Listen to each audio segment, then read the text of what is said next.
Et moi je trouve que d'ailleurs, dans la manière dont il s'est réorienté, le mouvement Ni Putes Ni Soumises a complètement prêté le flanc à tout un ensemble de stéréotypes finalement. C'était absolument essentiel ce qu'elle dénonce, ce qu'elle dénonçait à l'époque. Le problème, c'est que ça n'est pas la meilleure manière de sortir de l'ornière ou de cet enfermement que tout le monde connaît dans les quartiers. Ça n'est pas de proposer un modèle normatif en disant voilà, la seule voie, la seule issue, c'est le républicanisme jacobin, intégrationniste. Autrement dit, donnons les gages que nous sommes bien comme on attend de nous que nous soyons, et nous serons tirés d'affaire. Les générations antérieures de descendants de migrants et de descendants de migrants qui ont eux-mêmes été décolonisés savent très bien qu'il n'y a rien à gagner à ce genre de marché, qu'en général c'est un marché de dupes. La figure un peu paternaliste, compatissante de l'élève voilé victime, elle a un peu disparu, parce qu'elle était peut-être méprisante, mais elle avait au moins l'avantage qu'elle permettait à certains humanistes de gauche de dire qu'il faut quand même les garder dans l'école publique, dans le but qu'elle enlève un jour leur foulard. Bon, il y a eu une sorte de révolution symbolique ou de coup d'état symbolique, de coup de force symbolique auquel, malheureusement, il faut bien le dire, Ni Putes Ni Soumises a fortement contribué et qui a consisté justement à faire apparaître ces filles comme attention, arrêtez de les prendre pour des victimes, soyons pas angéliques, elles savent très bien ce qu'elles font, elles ont un double discours, quand elles ont l'air bien, elles ont un double discours, elles sont perverses, elles sont vicieuses, il y a eu des discours assez haineux, même sur les filles Lévy. Aujourd'hui, la population qui est en phase de renouer avec l'histoire des combats de femmes, c'est les femmes issues de l'immigration. Parce qu'elles sont en train de remettre en question toute la structure culturelle, la structure clanique qui fait qu'à un moment donné, elles n'existent pas en tant qu'individus, mais en même temps, elles sont en train de renouer avec une histoire qui explique, à défaut de justifier, pourquoi est-ce qu'on en arrive là. Elles essaient de démonter l'idée de certaines féministes qui tentent justement à dire que si on ne ressemble pas à telle ou telle idée, on ne peut pas être émancipé. Donc on est en train aujourd'hui de remettre en question l'idée de l'émancipation féminine, et surtout on remet en question la légitimité de celles qui l'ont définie. Et c'est ça aujourd'hui qui gêne. Donc sur le plan politique, ça devient dangereux.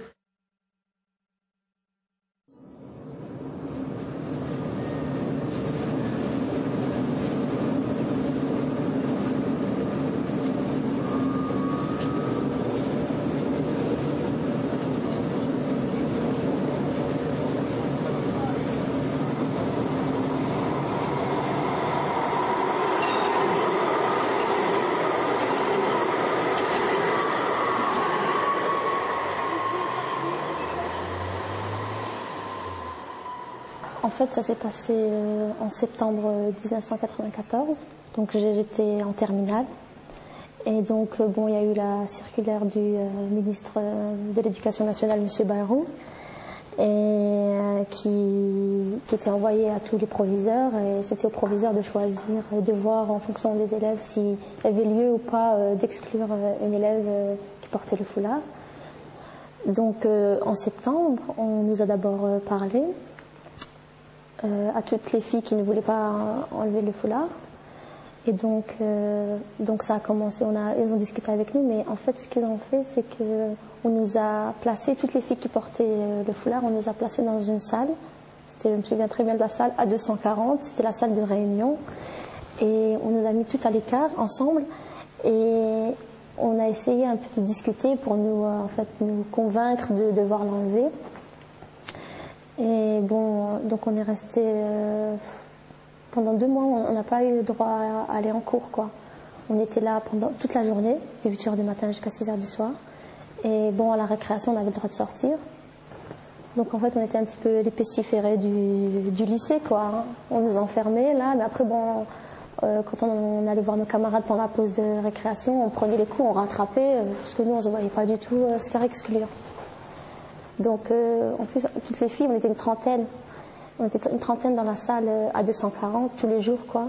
Et donc, c'était pendant 2 mois, c'était septembre, et je me suis fait renvoyer au mois de novembre. Donc, pendant 2 mois, c'était comme, je sais pas comment dire, on était un peu persécutés dans cette salle. Tous les jours, on venait, on rentrait dans le lycée, on voyait nos camarades 5-10 minutes avant qu'ils aillent en cours, et ensuite, on nous mettait dans cette salle, à l'abri des autres, à l'abri des regards. Je sais pas, c'est comme C'est une drôle de sensation de rentrer. On rentre dans le lycée, mais après on vous met à part, on vous met dans une salle. Et c'est comme si c'était un petit peu un moyen de, pas persécuter, mais je veux dire un moyen de pression, voilà. Donc ensuite, en novembre, moi j'ai été exclue le 21 novembre 1994. Donc je suis passée au conseil de discipline, comme toutes les autres, les 10 autres. Tu peux raconter le conseil de discipline? Oui, le conseil de discipline. Alors là, c'est quelque chose d'horrible, c'est atroce. Parce que, en fait, moi, pendant toute ma scolarité, depuis la primaire, quand j'entendais conseil de discipline, c'était vraiment pour les gens, vraiment les cas du lycée, les gens que je sais pas, qui harcelaient les professeurs, qui les violentaient, qui faisaient du mal, qui troublaient l'ordre de l'établissement, vraiment c'était des gens à problème, des gens qui mettaient des problèmes, qui faisaient des problèmes pour le lycée ou le collège. Mais quand moi on m'a dit que je passais en conseil de discipline, quel manquement de discipline j'ai eu? C'est ça qui est le plus choquant, c'est vous allez passer au conseil de discipline, mais pourquoi? Qu'est-ce que j'ai fait? J'ai rien fait. Et je me souviens encore de cette scène quand le proviseur m'a tendu une feuille, et sur cette feuille il y avait écrit mon nom, il y avait écrit Mademoiselle Awizdi Fatima, et renvoyé, exclu définitivement, le 21 novembre 1994, et en dessous il y avait A, c'était pour marquer l'heure. Il était 10h30, il a marqué 10h30, il m'a tendu la feuille et il m'a dit il est 10h30, à 10h31, je ne veux plus vous voir dans l'enceinte de l'établissement. Et ça, je crois que ça a été le pire de tout, même le fait d'être enfermé dans cette salle, ça c'était le pire, le fait qu'il me tende cette feuille et qu'il me dise dehors quoi, dehors, on veut plus de toi. Et quand je suis sortie, je sais pas, je regardais derrière moi. Et bon, je suis un peu émue Et j'étais la première en plus à passer au conseil de discipline. Et de la cour de récréation, je voyais la salle à 240 parce qu'elle donnait sur la cour. Et je voyais les filles qui étaient là-bas et qui me voyaient partir. Et je voyais que ça allait bientôt être leur tour. Et je sais pas, c'est une image. Quand je suis sortie, c'était... je sais pas, je trouve même pas les mots pour dire, c'est...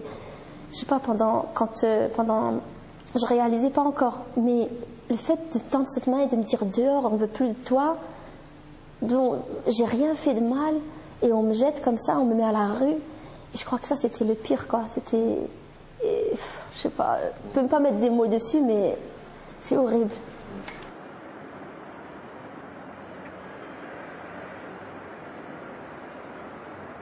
Une fois que je suis sortie, ce que j'ai ressenti c'était une solitude, une grande solitude.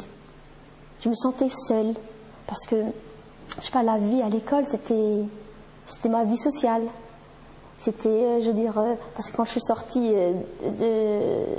du lycée, en fait, quand on m'a renvoyée, ce qu'il y a, c'est que j'ai vu que tous les camarades de classe que j'avais en cours, les professeurs, j'avais plus rien en commun avec eux. Tu vois ? Je veux dire, en général, quand tu sors du lycée à la fin des cours, tu parles des devoirs, des cours, des contrôles, le professeur, qu'est-ce qu'il t'a dit, tu vois. Et là, quand j'ai rencontré ces anciens camarades, je veux dire, quand on s'est rencontrés, on n'avait rien en commun à se dire, on n'avait plus rien. Je veux dire, je sais pas, eux, ils avaient leurs devoirs, ils suivaient le cours de leurs études. Et moi, j'étais comme ça. C'est comme s'il y avait moi et les autres. Je faisais plus partie, j'étais plus une élève, j'étais plus une lycéenne, j'étais plus rien. J'étais plus rien, en fait, quand je suis sortie. J'étais une exclue. Et là, je me suis vraiment sentie, je me souviens, les 10, on était là, on s'est dit vraiment, on est les exclus de la société. Parce que pour vivre dans une société, il faut vivre avec les autres. Si on vous met de côté, toute seule, je ne sais pas comment on peut devenir sociable. Et aussi, ce qu'il y a, c'est que l'école, c'est grâce à l'école qu'on peut avoir un avenir professionnel. Et là, quand on m'a... en fait, tous les soirs, je pensais, je pleurais toute la nuit. Je m'étais à pleurer, je me disais, qu'est-ce que je vais faire? Mon avenir, qu'est-ce qu'il va devenir? J'avais plus d'avenir.